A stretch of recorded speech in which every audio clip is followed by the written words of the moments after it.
वांग्याचं भरीत बनवण्यासाठी इथे मी एक वांगा घेतलेला आहे, त्याला साइडनी मध्ये मध्ये कट करून घ्यायचा आहे। जिथे आपण वांग्याला कट करून घेतलं होतं तिथे हिरव्या मिरच्या आणि लसूण पाकळ्या टाकून घ्यायच्या आहेत।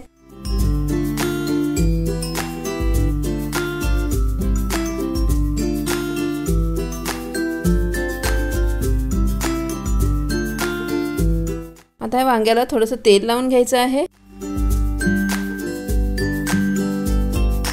आता ह्या वांग्याला आपण गॅसवर व्यवस्थित भाजून घ्यायचं आहे।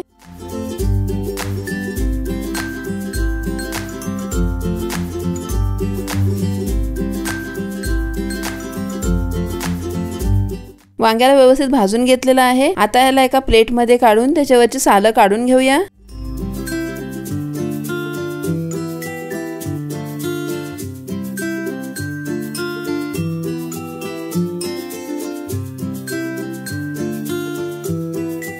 आता इथे वांग्यामध्ये लसूण आणि हिरव्या मिरच्या टाकल्या होत्या, त्या साइडला काढून घेऊया।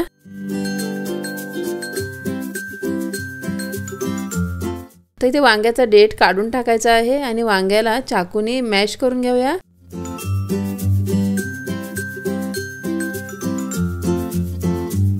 आता वांगा मॅश करून झालेला आहे। इथे मी 2 हिरव्या मिरच्या आणि 4-5 लसूण पाकळ्या घेतल्या होत्या, त्या कुटून घ्यायच्या आहेत।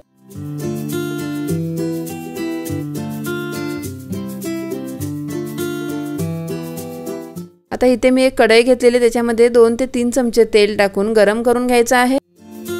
तेल गरम झालेलं आहे, त्याच्यामध्ये अर्धा चमचा जिरे टाकून घेऊया।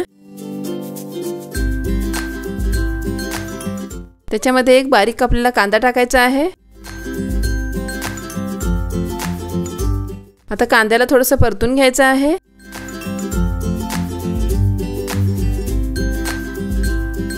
आता कांदा भाजलेला आहे, ह्याच्यामध्ये 2 मीडियम साइजचे टोमॅटो बारीक कापून टाकायचे आहे।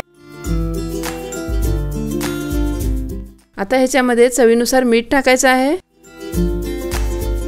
अर्धा टीस्पून हळद,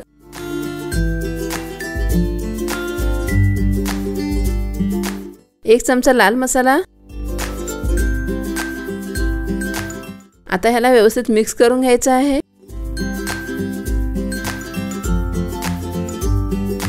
आता इथे मी लसूण आणि मिरच्या कुटून घेतल्या होत्या, त्या आता ह्याच्यामध्ये टाकून घेऊया।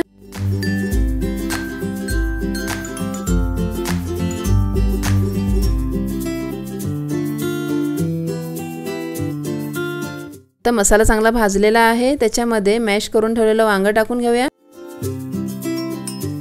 आता ह्याला गॅसवर 5 मिनिटांसाठी परतून घ्यायचं आहे।